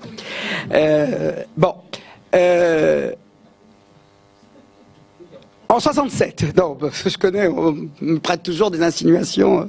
Après, c'est Nicole qui me dit, tu sais, Denis, attention, hein. Bon. 67, deux documents. Le premier, 15 jours après, le manifeste pour le Grand Israël. Le manifeste pour le Grand Israël, donc vous devinez par le titre, j'ai pas besoin de faire l'exposé du contenu, pas d'homme politique, ni Begin, ni personne, que des écrivains. Et les plus grands, Nathan Alterman, dont je vais dire un mot parce que je vais passer un peu rapidement, Nathan Alterman, Shai Agnon, dont je n'ai pas dit, je le dis maintenant, il est le seul à ce jour, premier écrivain hébraïque israélien à obtenir le prix Nobel en 1966. Chaim Azaz, Chaim Gouri, le grand poète Chaim Gouri, Moshe Shamir, qui lui d'ailleurs va avoir dans les années 70 une action politique à la tête du parti Tria, pour ceux qui sont là depuis longtemps, ils s'en souviennent peut-être, voilà, c'est un parti laïque, mais favorable aux implantations, à l'annexion de la Judée-Samarie, etc. à Israël. Tous, Uri Tzvi Greenberg, le poète du Hérout, le poète du mouvement révisionniste, ils se retrouvent tous en train de signer ce manifeste pour dire aucun gouvernement israélien n'est autorisé à négocier ce territoire que nous venons d'obtenir, et ils font allusion à la Judée et la Samarie. Ils ne parlent pas du Sinaï, ils ne parlent pas du Golan, etc. C'est surtout... c'est-à-dire que toute cette classe littéraire, on va dire plutôt à gauche, mais il n'y avait pas à l'époque ni de négociation, ni quoi que ce soit, etc. Voilà que tous, je ne dirais pas basculent, mais spontanément, signent le manifeste pour le Grand Israël. De l'autre côté, puisque je dis aux deux extrémités, Amos Oz, avec un directeur littéraire, il n'est pas écrivain lui-même, il a édité énormément de livres, qui s'appelle Avraham Shapira. Je rappelle, Amos Oz à ce moment-là vit au kibbutz, passe de kibbutz en kibbutz pour enregistrer les propos des soldats qui reviennent du front. Alors là, l'édition, elle n'est pas en juillet, c'est en novembre 1967, et ça s'appelle Siach Lochamim, dialogue de causerie de combattants, en hébreu, Siach Lochamim, dans lequel s'exprime de la première à la dernière page, pour ainsi dire, pas les remords, c'est pas le mot, les scrupules, voilà, c'est le mot, les scrupules du soldat combattant qui a gagné la guerre. Et ça va donner lieu à cette phrase qui est restée très célèbre dans le lexique politique israélien, Yorim Vebochim. Ils tirent et ils pleurent. C'est-à-dire, en même temps, ils font leur devoir, mais ensuite, ils en ont le cœur noué, le cœur secoué. Et Amos Oz, notamment, qui, le premier, c'est en novembre, il y en a eu d'autres qui l'ont peut-être précédé, mais c'est vraiment un des premiers, à pressentir que cette victoire est une victoire à la Pyrrhus. C'est-à-dire qu'elle va nous placer dans une situation dans laquelle nous n'étions pas placés, et en l'occurrence exercer une autorité sur une population qui ne le souhaite pas, qui n'a pas obtenu notre consentement préalable. En 2002, donc voilà, ça c'est Amos Oz en 67. Voilà, les dés les cartes sont distribuées. En 2002, on est après l'intifada, la seconde intifada, qui éclate depuis 2000. Amos Oz, qui est une sorte de figure morale, qui reçoit tous les prix en France, en Allemagne, prix ceci, prix cela, etc. La grande conscience morale d'Israël. Et je le dis sans ironie aucune. Est absolument bouleversé par la représentation d'Israël dans les médias, comme impérialiste, fasciste, apartheid, nazisme, machin, etc., etc., etc. Et ce livre, Une histoire d'amour et de ténèbres, que je vous recommande largement, il fait deux choses en même temps. La première, c'est de faire une autobiographie. Quand on écrit des romans qui sont des romans, comme on dit, le roman national, on ne parle pas de soi. Ce n'était pas autorisé, ça ne faisait pas partie du background de l'écrivain israélien engagé. On n'écrit pas sur soi. Or lui, il avait une histoire très lourde. C'est que sa mère s'est suicidée. Et ce livre, donc, s'arrête d'ailleurs, hein, juste après le suicide. Hein, c'est pas une autobiographie qui va jusqu'aux années de 1980 ou jusqu'aux années 2000. Ça, c'est le premier point. Donc, l'autorisation que se donnent des écrivains de parler d'eux-mêmes. Ça, c'était la première transformation. Des écrivains, attention, qui, jusque-là, incarnaient le combat national. C'est-à-dire, il faut parler des grandes questions. Voilà, on ne parle pas des petites questions personnelles. Et la deuxième chose, c'est qu'il écrit ce livre pour dire, non seulement au public israélien, mais là également au public international, dont il savait qu'il était entendu, écouté et lu. Ce qu'on vous raconte, c'est n'importe quoi.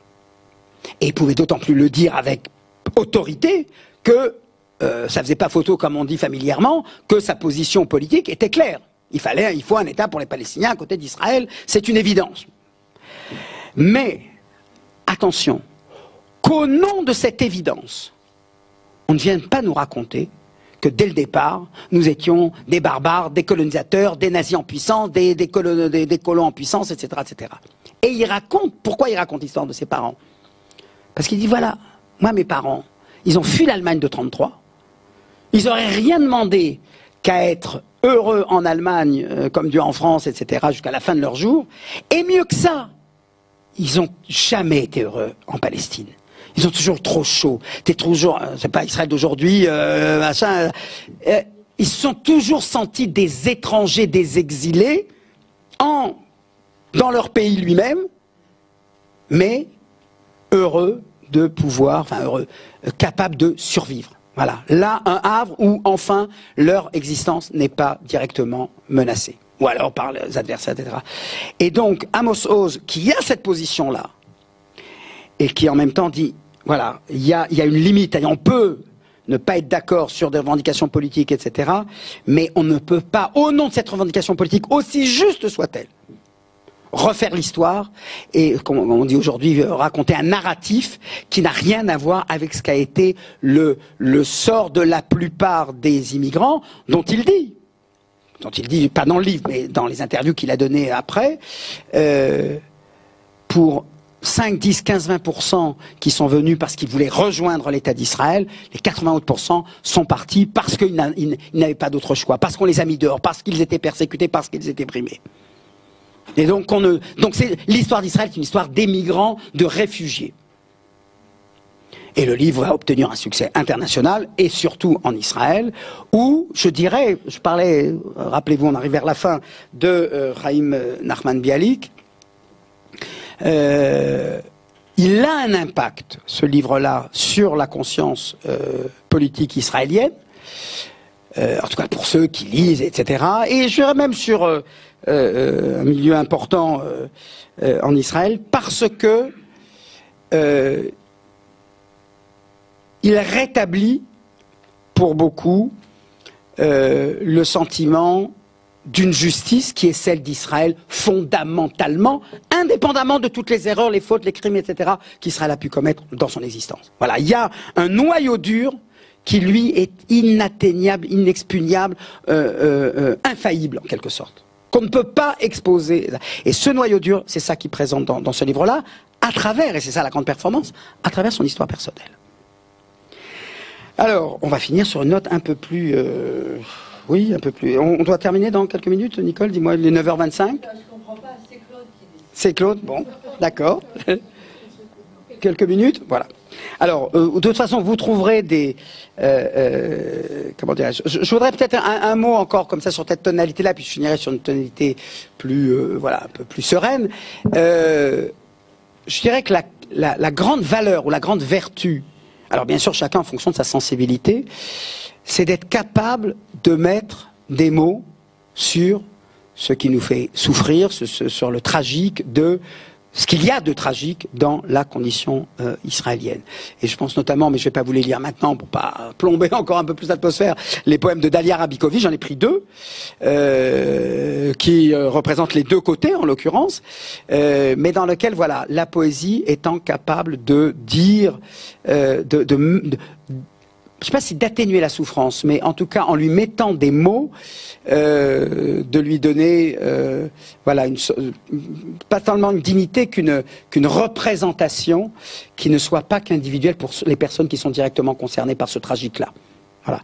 Mais de le faire partager en quelque sorte à l'ensemble, y compris ceux donc qui n'ont pas connu ce malheur. Je vais prendre peut-être deux exemples. Voilà, on va finir par... Alors, bien entendu que ce sera le dernier exemple que je prendrai là sur la question de la guerre. Oui, voilà, je vais lire un texte, voilà, inspiré. Alors, c'est un écrivain qui n'est pas des plus connus, mais qui a quand même eu son heure de gloire, en tout cas, qui s'appelle Yitzhak Ben-Ner, qui était critique de cinéma, etc. Et je le cite parce que c'est le premier roman publié après la première intifada. Voilà. Et je vais pas commenter, je vais le lire. L'histoire est la suivante. Il y a une compagnie de soldats, de jeunes soldats, ce sont les héros du livre, qui ont comme mascotte un petit Palestinien d'une dizaine d'années dont on ne sait pas s'il a un père, une mère, on ne sait rien de lui, mais voilà, il suit la compagnie, c'est leur mascotte, et voilà.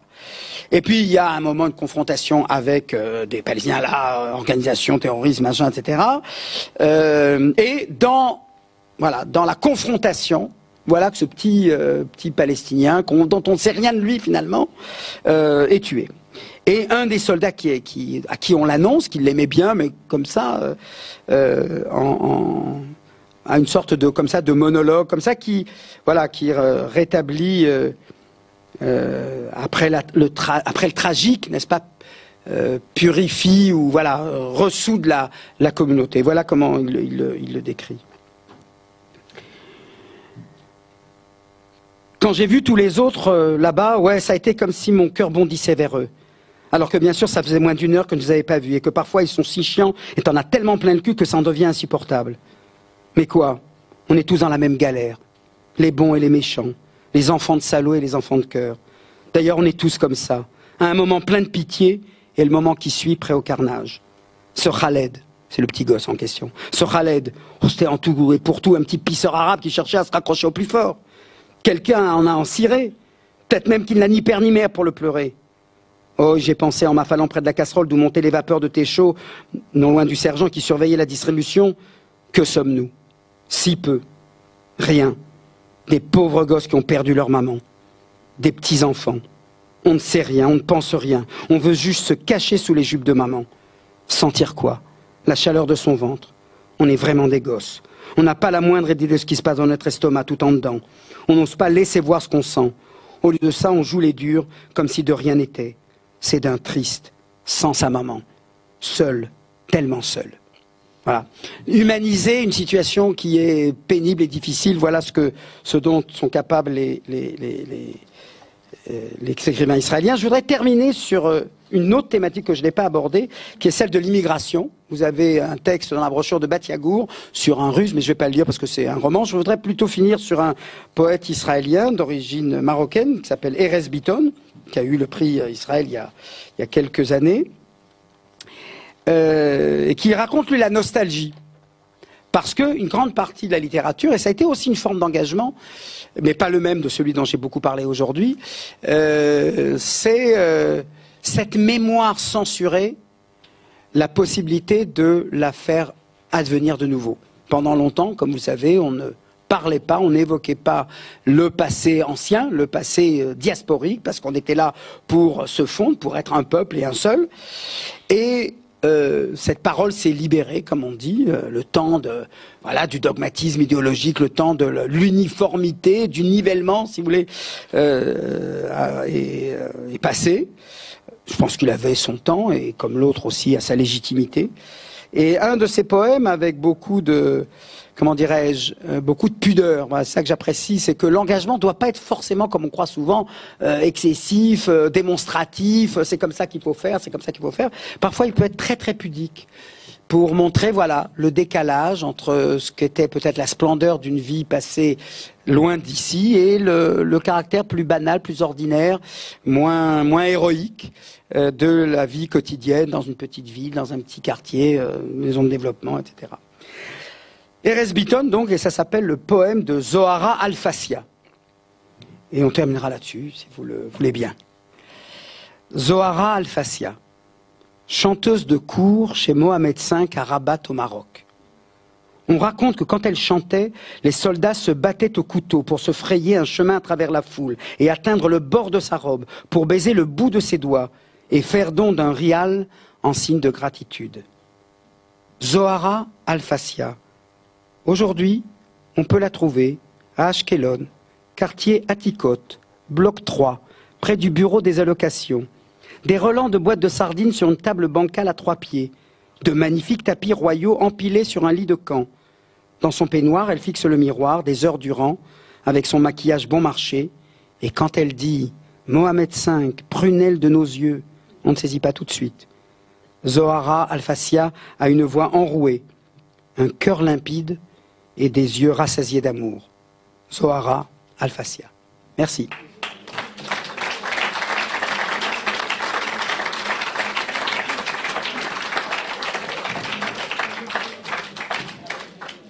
Alors j'espère que je vous ai donné envie de lire de la littérature et de la poésie hébraïque. J'aurais gagné ma soirée. Voilà.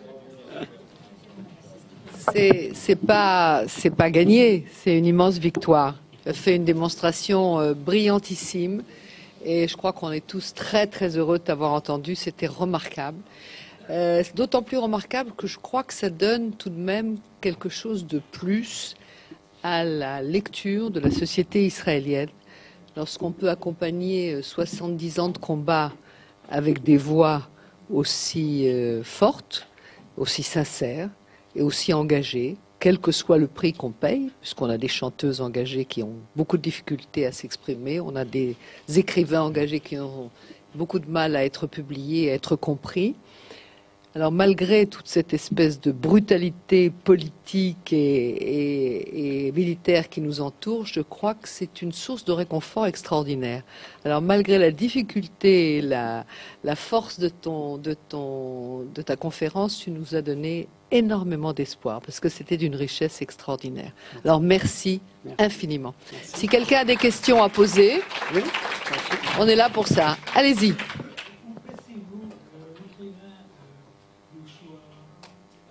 Allez, Beth Yoshua. Alors non, j'ai pas parlé des Leibovitch parce que c'est simple. Lui, c'est un professeur de biochimie et également de pensée juive. Alors c'est vrai qu'en 67, il a été le premier, au lendemain d'ailleurs, c'est le premier article qu'il publie d'ailleurs dans Haaretz, et dans laquelle effectivement il met en garde Israël. Mais c'est pas alors il est engagé parce qu'il prend position sur ce qui se passe, mais il est engagé non pas à partir d'une position d'écrivain, écrivant de la fiction, des poèmes. Moi, je me suis tenu, je rappelle le titre de la conférence, c'était la plume à double tranchant, mais ceux qui effectivement écrivent de la fiction.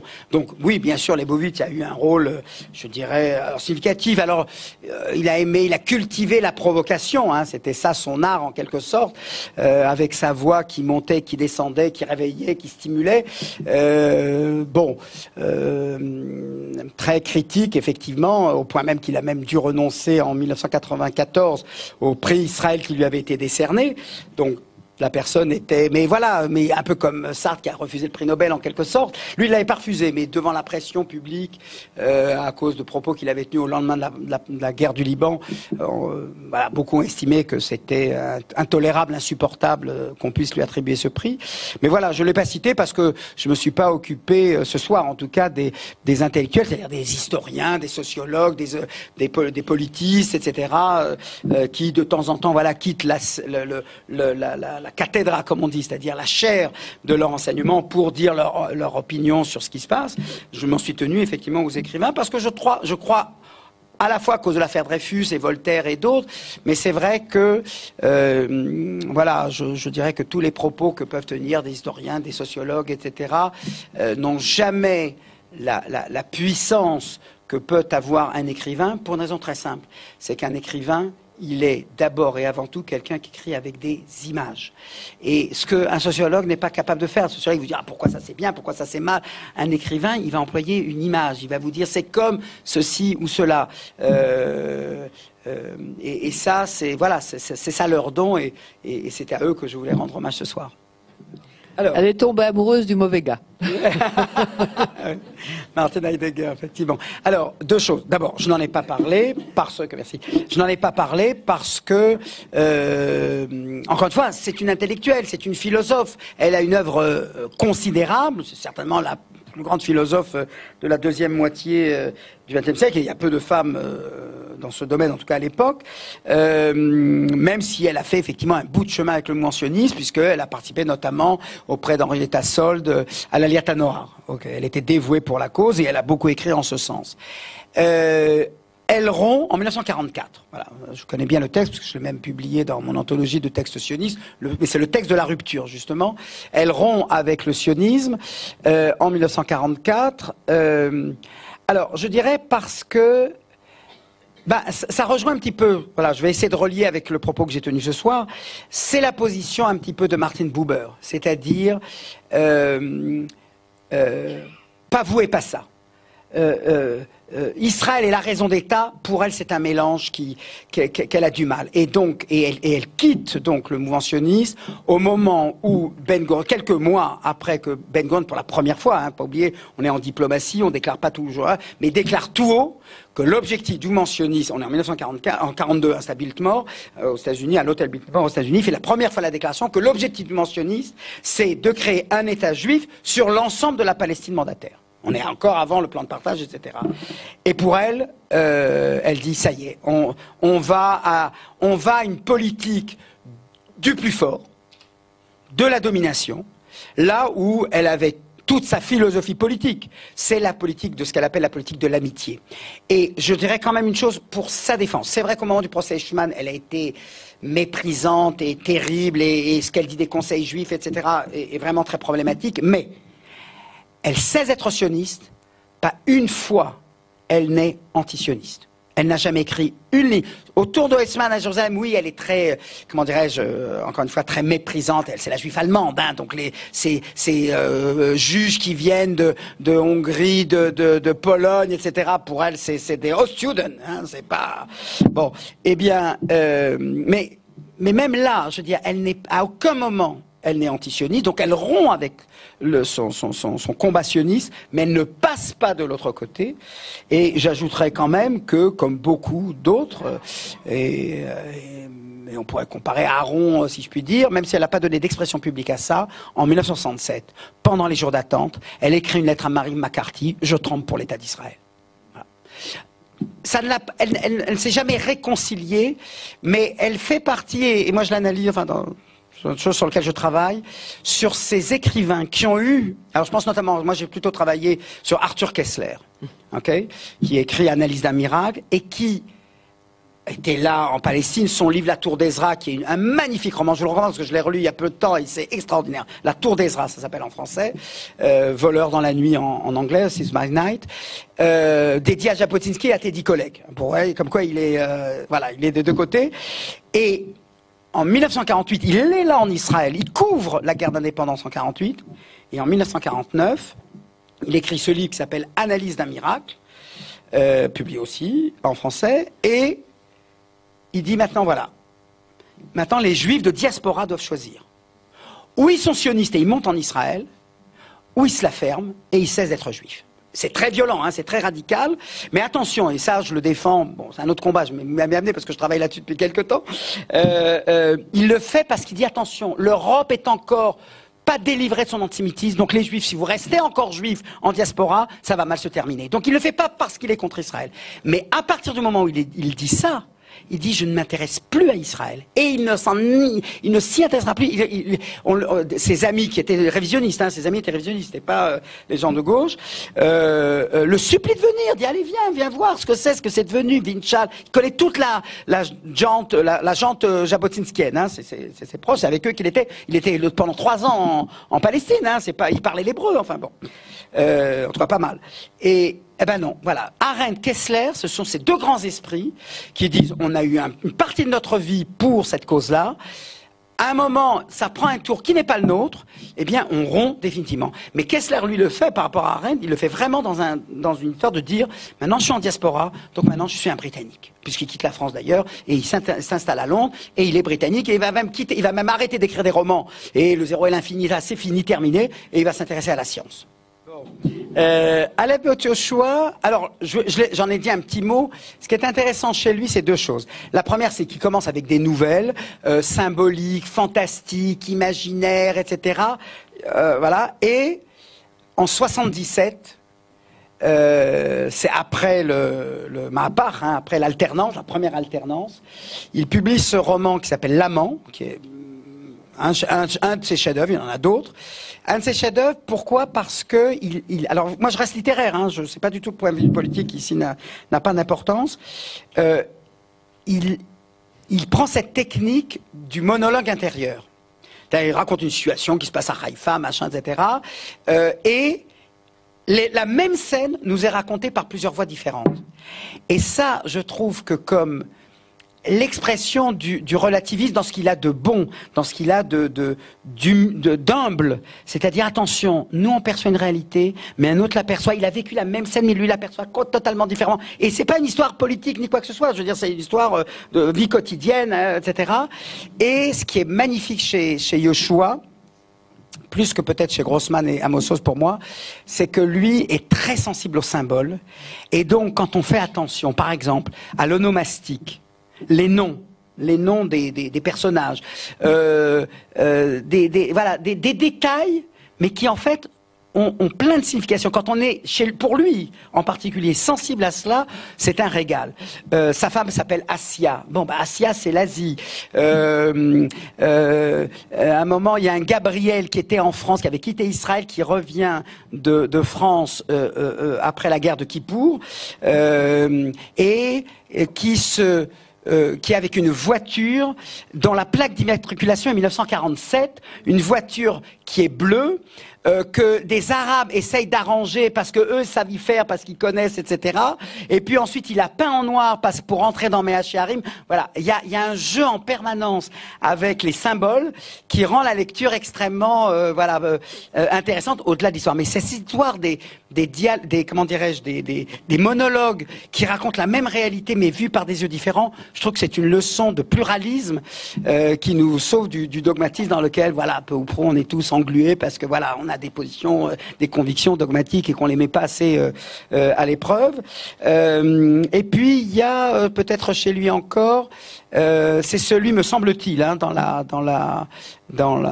chez les écrivains israéliens, il a habité Haïfa et qui a le mieux parlé, me semble-t-il, des Arabes israéliens, qui n'ont pas toujours été des personnages principaux dans la littérature hébraïque, mais à qui, lui, il a donné vraiment une stature à travers plusieurs romans qu'il a écrits tout au long de sa vie, qui continue encore, hein, il y a un livre qui va bientôt paraître.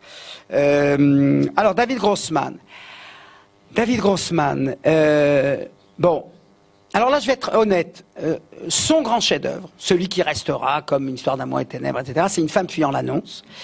J'admets que je n'ai pas été complètement convaincu par ce livre-là. Donc là, je me dis, il faudra que je le reprenne, voir pourquoi il est tenu pour...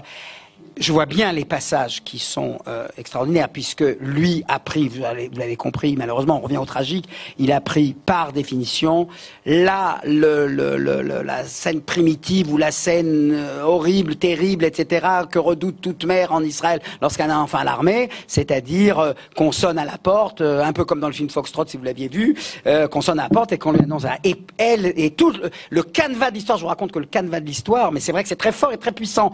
Ça ne m'a pas empêché de ne pas complètement adhérer jusqu'au bout.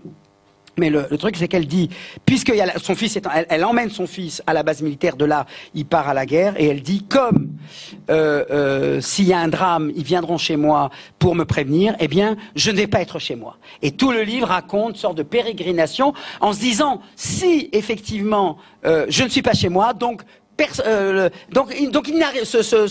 responsable de la police militaire ne pourra pas venir annoncer, et c'est pour ça que ça s'appelle une femme fuyant l'annonce.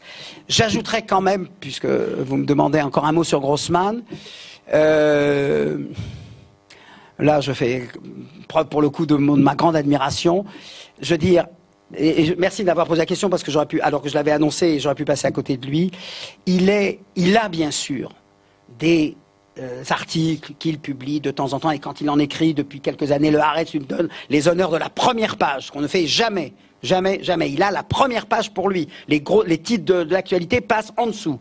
Il en fait un par an, un tous les 2 ans, un tous les 3 ans. C'est pas ça que je veux parler. À côté de ces chroniques qu'il a fait comme Oz, comme Yoshua, comme tous les autres, pour, contre les territoires, qu'importe. Il a écrit 2 livres, qui sont 2 reportages sur la situation dans les territoires en 1987, s'appelle le Vent jaune, et le deuxième qu'on a traduit en français par le titre, c'était pas le titre en hébreu, Les exilés de la terre promise, en hébreu c'était Nifkadim Nochechim, sur les Arabes israéliens.